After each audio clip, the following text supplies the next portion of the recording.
Trump को दादागिरी जितेबाला बढ़ी भारत एवं कौन कर प्रश्न उठू दर्शक बंधु बहुत गुरुत्वपूर्ण कथा अटे जो समय ऑयल को लेकर कथबार्ता चली अमेरिकार गोटे अहंकार रही जदि जड़े कौटू ऑयल किणव से ताहले डॉलर रे किणव जदि मु डॉलर देवा बंद करदेवी ताले कहीं ऑयल किनी पारिबे नाही।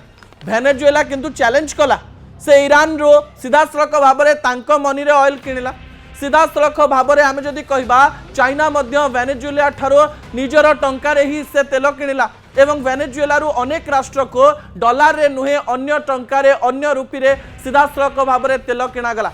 एक कथा को ट्रम्प सही पारिले नाही। सीधा सड़क भाव में तेल डिपो थिबा 303 बैरेल रु अधिक तेल रहुतुबा गोटे राष्ट्र उपरे आक्रमण करी तांकु पूरा आंठेई देला बोली कहा जाई पारे। डोनाल्ड ट्रम्प पूर्व ईरान सहित भी एमती करिसंती जी डॉलर को न मानिबो से विश्व रे रही परिबो नाही। एक कथा करा जायछि आमे किंतु तारी मध्यरे रूस चारु तेल किणुछे एवं आम शर्तरे किणुछे आमे डोनाल्ड ट्रम्प को डरी जाई नाही। किंतु एही समय रे विश्वर बड़ शक्ति किमा ब्रिक्स जदि एकाठी न हेबे ताले ट्रम्प को हरई परिबे नाही। किंतु ट्रम्प एक उदाहरण सृष्टि करदेले ना जे मु जहा करिछि मु जो दादागिरी करिछि मो शक्ति को देखैबा पई सेथिपाई कोनोसी देश किछि कहि परिबो नाही।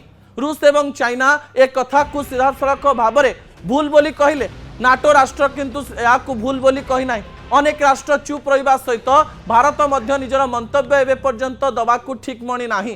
किंतु भारतर आभिमुख्य कौन हवा दरकार ताकू नहीं अनेक विशेषज्ञ कहवा आरंभ करिसंती। ट्रम्प सहित बंधुतार आवश्यकता रही सत किंतु एही समय बंधुता आड़े आमे ट्रम्प को तेल मारी परिबा नाही।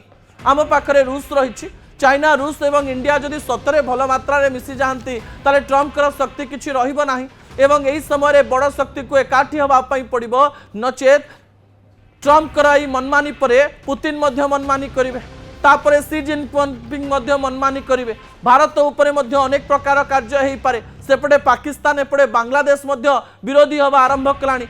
एही समय भारत को निजर आभिमुख्य स्पष्ट करबा पई पड़िबो विश्व सहित एमिति एक संपर्क स्थापन करबा पई पड़िबो जे समय गोटे एमिति बैलेंसिंग सिचुएशन हबो जे समय ट्रम्प सीधा सड़क भाव में न डरुथिले भी कोनोसी गोटे एक्शन नबा पूर्व 5 थर चिंता करिवे।